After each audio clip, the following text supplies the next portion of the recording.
Hello and welcome back to my channel DS Gupta. কেমন আছো তোমরা সবাই? আমি দারুণ আছি। তো আজকের রেসিপিটা হচ্ছে চিড়ার পোলাও বাঙালি স্টাইলে। তো তার জন্য তেল গরম করে নাও, আর এর উপরে যতটা চাও ততটা আলু কেটে সাতলাতে বসিয়ে দাও। আলুগুলো খানিকক্ষণ যেই লালচে লালচে হয়ে যাবে ভাজার পর, তখন ওগুলোকে সেটা সাইড করে নাও। ঠিক আছে, তার মধ্যে এবার তোমরা যদি চাও তো আবার একটু তেল গরম করে, আমি যেরকম বাদাম দিচ্ছি তোমরা চাইলে তার জায়গায় ডিমও দিতে পারো। আর বাদামগুলো সাতলাবার পরে একটু এলাচ আর দারচিনি খুব সামান্য একটু দিয়ে দেব। তো তারপরে আমরা পেঁয়াজ কেটে যেরকম ইচ্ছা, লম্বা লম্বা চাও বা ছোটো ছোটো চাও, স্লাইস টাইস যা ইচ্ছা ভেজে নাও ভালো করে, খুব ভালো করে ফ্রাই করবে। আর এরপর এতে মশলা কী যাবে ভাবছো? খুব বেশি কিছু না, নুন, মিষ্টি, গরম মশলা আর ঘি। আর চিড়া আশা করি ধুয়েই রাখা আছে সকলের, আমারও ধুয়ে রাখা আছে আগের থেকেই। এই ভিডিওটা আমি অনেক দিন আগে নিয়েছিলাম, আমার দেওয়া হয়নি for some reason or the other. তো এবারে দেখো, ডিমও ভেজে রেখেছিলাম, আলুও ভেজে নিয়েছি, বাদামও ভেজে নিয়েছি, সেটাই দেখালাম। তো পেঁয়াজটা ভালো করে ভাজার পর দেখো বৃষ্টি হচ্ছে, সেটাই দেখছিলাম। তো এরকম সিজনে এরকম খাবার ভালোই লাগবে খেতে। দেখবে পেঁয়াজগুলো কীরকম ছাড়া ছাড়া হয়ে যাচ্ছে, ক্রিস্পি ক্রিস্পি হয়ে যাচ্ছে, তখনই নুন আর চিনিটা একটু পরিমাণ বেশি দেবে।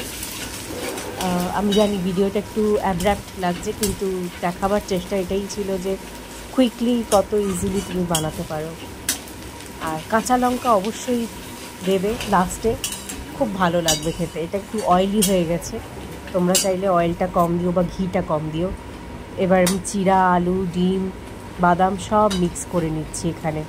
মিষ্টি আর নুন তো দেওয়াই আছে।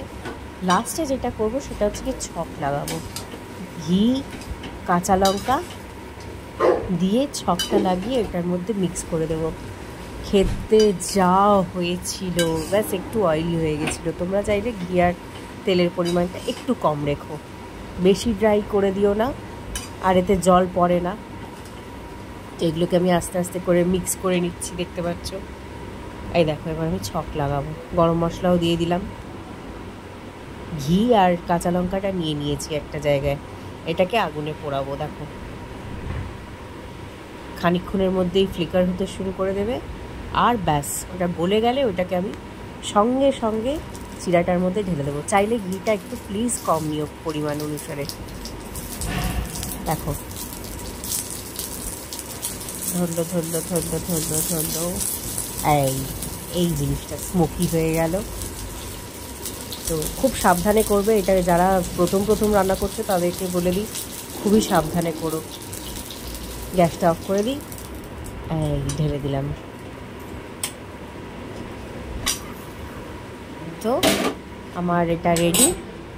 এবার এগুলোকে মিক্স করে নেবো খুব ভালো করে, আর এর সাথে 1 কাপ গরম চা খেয়ে নিও। ভিডিওটা যদি ভালো লেগে থাকে প্লিজ অবশ্যই লাইক করো, সাবস্ক্রাইব করো, আর কমেন্টে জানিও। আমি খুব দুঃখিত যে এটা বেশি মানে ভিভিডলি আমি দেখাইনি, খুবই চটজলদি দেখিয়েছি। কারণ আলু পেঁয়াজ কাটাও কি দেখাবো, লঙ্কা কাটাও কি দেখাবো বলো, ডিম ভাজাটাই বা কী দেখাবো, এগুলো তো সবাই আমরা মোটামুটি জানি। তাই জন্যই খুব চটজলদি একটা নাস্তা, বাঙালি নাস্তা তোমাদের সঙ্গে শেয়ার করলাম। অবশ্যই বানিয়ে খেও, মজা পাবে। ভীষণ সিম্পল রান্নাটা, সত্যি মজা পাবে। 1 কাপ গরম দুধ চা দিয়ে বা লেবু চা, যেটাই, আমার তো এগুলোই ভালো লাগে। খেও।